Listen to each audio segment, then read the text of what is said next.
By-Path Meadow, I saw then that they went on their way to a pleasant river, which King David called the river of God, but the Apostle John called the river of the water of life.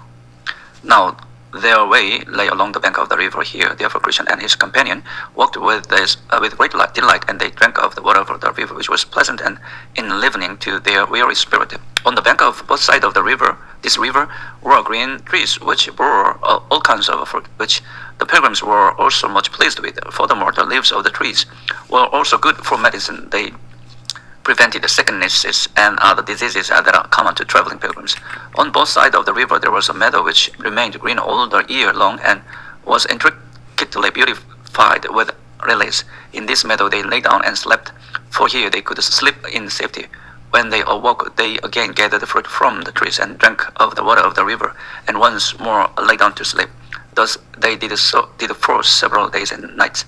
Then they sang, "Behold, how these crystal streams do glide to comfort pilgrims by the highway side. The meadows green, besides their fragrant smell, yield dainties for them. And he who can tell what pleasant fruit, yes, leaves these trees do yield, will soon sell all that he may buy this field." So when they were prepared to travel on, for they were not as yet at their journey's end, again they ate and drank and departed. Now I beheld in my dream that they had not journeyed far when their path separated away from the river. This saddened them, but they dared not depart from their course. Now their path became rough, and their feet were tender because of their long travels. So they became discouraged because of the difficulty of the way, and wished for an easier route. Now just ahead of them on the left side of the road was a field named By-Path Meadow, which could be entered by a stile. Then Christian said to Hoffel, "If this meadow lies alongside our way, then let us go over into it." So he went to the stile to see, and behold, there was a path on the other side of the fence which ran alongside their way. "It is just as I desired. Here is an easy-going way. Come, good Hoffel, and let us go over," Christian exclaimed. "Hoffel, but what if this easy path should lead us out of that way?" "Christian, that is not likely. Look, it goes right alongside our pathway." So Hoffel, being persuaded by his fellow, left the path and followed Christian over the stile. Once in the meadow, they found it very easy for their feet. Looking ahead of them, they saw a man named Vain Confidence. So they called after him and asked him where this path led. "To the celestial gate," he replied.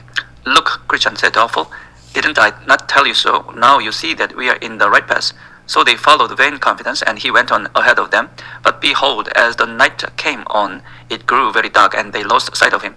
Vain Confidence, not seeing the way before him, fell into a deep pit and was dashed to pieces. This pit was purposely made by the king of those grounds in order to catch vainglorious fools. Now Christian and Hoffel heard him fall, so they called to him, but there was no answer. They only heard something groaning. Then Hoffel asked, "Where are we now?" Christian did not answer, fearing that he had led Hoffel out of the right way. It now began to rain with thundering and lightning in a most dreadful manner, and the water was rising around them. Then Hoffel groaned within himself, saying, "Oh, that I had remained on my way." Christian, who could have thought that this path would have led us out of the way? Hoffel, I was afraid of that at the very first, and therefore gave you a gentle caution. I would have spoken plainer, but for the fact that you are older than I. Christian, good brother, do not be offended. I am sorry I have brought you out of the way, and that I have put you into such imminent danger. Please forgive me. I did not do it with an evil intent.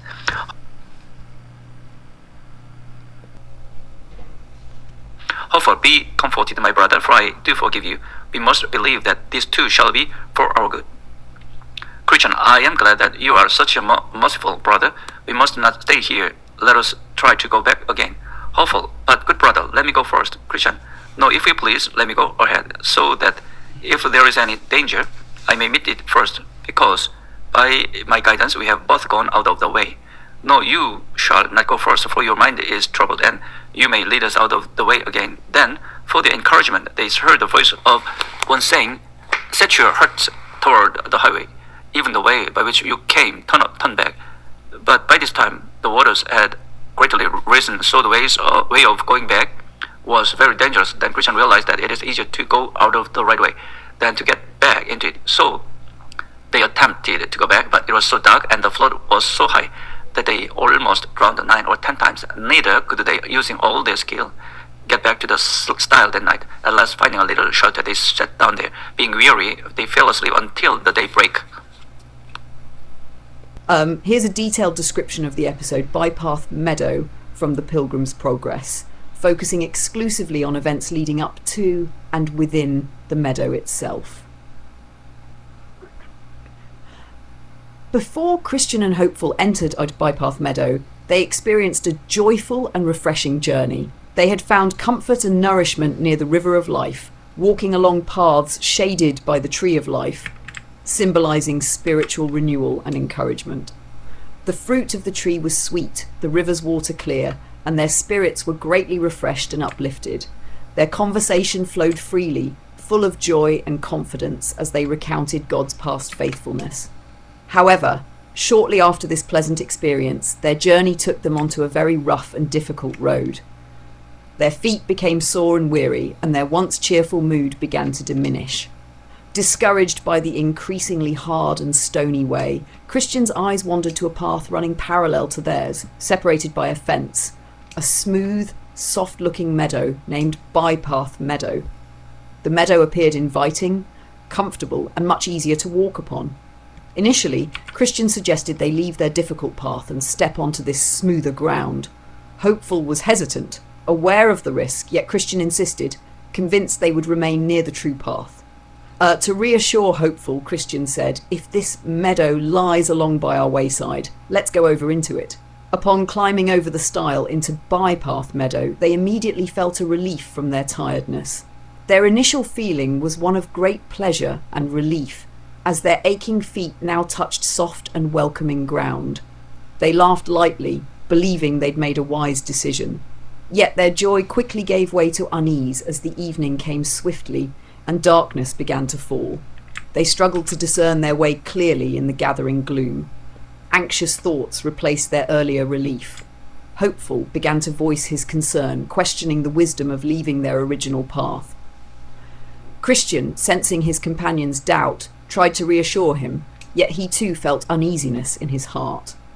As they moved forward, confused by the fading daylight and sudden storms, they realised they'd lost sight of their original path entirely. Fear and dread replaced their temporary ease, and Christian's heart filled with sorrow and regret. Hopeful expressed openly his distress, saying, "Oh, that we had kept on our way!" Christian also lamented bitterly, "Who could have thought that this path would lead us out of the way?" Their dialogue became marked by mutual regret and anxious questioning, as they repeatedly expressed remorse for their foolish choice. They tried desperately to retrace their steps, but the path had become obscured. With growing despair, Christian confessed to Hopeful, "I am sorry that I have brought thee out of the way and that I have put thee into such imminent danger." Eventually, overcome with fatigue and regret, they had no choice but to stop, rest, and await morning, unaware of greater trials ahead. Spiritual lessons from By-Path Meadow. Temptations of ease. Choosing convenience and comfort over faithfulness often leads believers into spiritual peril. Even small deviations can result in serious consequences. Listening to wise counsel. Christian initially ignored Hopeful's cautious hesitations. This highlights the importance of humility in listening carefully to the caution and advice of fellow believers. Regret and repentance. Once off the correct path, Christian and Hopeful's immediate sense of regret underscores the value of quick repentance and acknowledgement of mistakes. Discernment in choices. Not every path appearing easy and inviting is from God. Spiritual discernment is crucial for true pilgrimage. Q1. What are practical ways to discern between God's path and tempting shortcuts in your personal life? Q. How can believers encourage each other to stay faithful when tempted by easier alternatives? Have you ever experienced regret after choosing an easy path spiritually, and what helped you return to the right way?